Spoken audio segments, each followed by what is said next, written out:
الحمدللہ والسلام علی رسول اللہ اما بعد فإن الخیر حدیث کتاب اللہ۔ میرے مسلمان بھائیو، السلام علیکم ورحمۃ اللہ وبرکاتہ۔ میرے مسلمان بھائیو، ترمذی شریف کی حدیث مبارکہ ہے، ایک شخص نے چھینک آنے پر الحمدللہ والسلام علی رسول اللہ پڑھا تو حضرت عبداللہ بن عمر رضی اللہ تعالیٰ عنہ نے اس شخص کو ٹوکا اور فرمایا کہ ہم جب بھی چھینک آتی ہے تو الحمدللہ یا الحمدللہ الی کل حال پڑھتے ہیں، جیسا کہ حضور نبی کریم صلی اللہ علیہ وآلہ وسلم نے ہمیں تعلیم فرمایا ہے۔ تو ہم اس موقع پر بالکل الحمدللہ کے ساتھ والسلام علی رسول اللہ نہیں پڑھ سکتے، ہم ادروائز والسلام علی رسول اللہ پڑھتے ہیں، حضور صلی اللہ علیہ وسلم پر درود و سلام پڑھتے ہیں۔ ہم یہ جو تعلیم کی گئی ہے حضور صلی اللہ علیہ وسلم کی،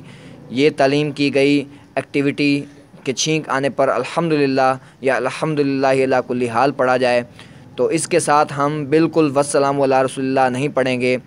کیونکہ حضور صلی اللہ علیہ وسلم نے ہمیں صرف اتنا ہی تعلیم فرمایا ہے۔ میرے بھائیوں، صحابہ کرام کی اس پابندی سے ثابت ہوتا ہے کہ صحابہ کرام کا یہ ماننا تھا کہ حضور صلی اللہ علیہ وسلم کی جو تعلیم کی گئی ایکچوئل تعلیم ہے، اس میں بالکل کوئی رد و بدل یا کوئی چیز ایڈ نہیں کی جا سکتی۔ تو بریلویوں سے میری یہ گزارش ہے کہ یہ جو اذان کے ساتھ وہ صلوات پڑھتے ہیں یا پھر نماز کے بعد جو اجتماعی دعا مانگتے ہیں، یہ حضور صلی اللہ علیہ وسلم کی بالکل تعلیم کی گئی نہیں ہے میرے بھائیوں۔ ادروائز اگر آپ کسی جگہ پہ اجتماعی دعا مانگیں تو اس کی بالکل ممانعت نہیں ہے یہ، لیکن جب نماز جو کہ حضور صلی اللہ علیہ وسلم نے تعلیم فرمائی ہے، نماز کا طریقہ سارا حضور صلی اللہ علیہ وسلم نے تعلیم فرما دیا ہے، تو اس میں اب نماز کے ساتھ کوئی چیز ایڈ کر کے اس کے ساتھ جو ہے اس کا اضافہ کیا جائے، یہ بالکل حضور صلی اللہ علیہ وسلم کی حدیث مبارکہ ہے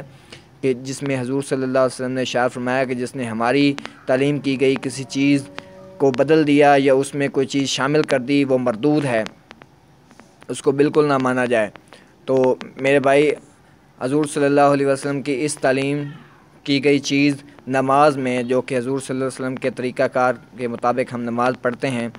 سنت طریقے سے ہم نماز پڑھتے ہیں، اس کے ساتھ اگر ہم نماز کے ساتھ دعا کا اضافہ کر دیں، اجتماعی دعا کا، جو کہ حضور صلی اللہ علیہ وسلم نے بالکل تعلیم نہیں فرمائی، تو اسے ہم جو ہے وہ بدعت کی کیٹیگری میں اس کو لائیں گے، یہ بدعت ہے۔ اور میرے بھائی، اس سے اجتناب کرنا چاہیے، ہمیں چاہیے کہ ہم نماز کے بعد جو ہے انفرادی طور پر دعا مانگیں، جو کہ صحابہ کرام رضوان اللہ علیہم اجمعین سے بھی ثابت ہے، حضور صلی اللہ علیہ وسلم سے بھی ثابت ہے کہ وہ فرض نماز کے بعد انفرادی دعا مانگا کرتے تھے، اجتماعی دعا نہیں مانگا کرتے تھے۔ تو میرے بھائی، یہ جو بدعت ایک جاری ہو گئی ہے امت میں، اس سے اجتناب کرنا چاہیے۔ اور میرے بھائی، جو اذان کے ساتھ صلوات کا اضافہ کیا گیا ہے، درود و سلام کا اضافہ کیا گیا ہے، تو میرے بھائی یہ بھی بدعت ہے، کیونکہ حضور صلی اللہ علیہ وسلم نے اذان کو تعلیم فرمایا ہے، اور اذان کے بعد حضور صلی اللہ علیہ وسلم نے ارشاد فرمایا کہ جو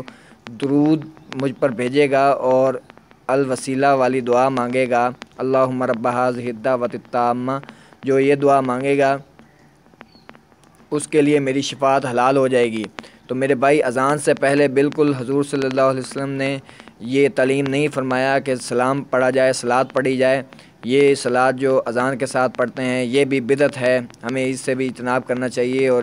اس میں بالکل ساتھ نہیں دینا چاہیے کسی کا، اور اسے بدعت شمار کیا جائے گا اور اس سے اجتناب کیا جائے گا۔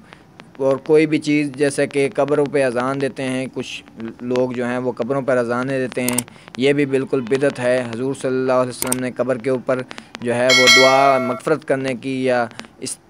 جو ہے وہ استقامت کرنے کی، مردے کے ساتھ جو فرشتوں کی جو بات چیت ہوتی ہے، اس میں اس کو استقامت کرنے کے لیے، وہاں ٹھہرنے کے لیے حضور صلی اللہ علیہ وسلم نے ارشاد فرمایا ہے، تعلیم فرمایا ہے، لیکن وہاں پہ اذان دینے کا بالکل حضور صلی اللہ علیہ وآلہ وسلم نے تعلیم نہیں فرمایا، یہ بھی بدعت ہے، اس سے بھی اجتناب کرنا چاہیے۔ اور بھی کئی ساری بدعتیں ہیں وہ کئی مکاتب فکر میں جو ہیں وہ پھیلی ہوئی ہیں، ہمیں چاہیے کہ ایسی بدعتوں سے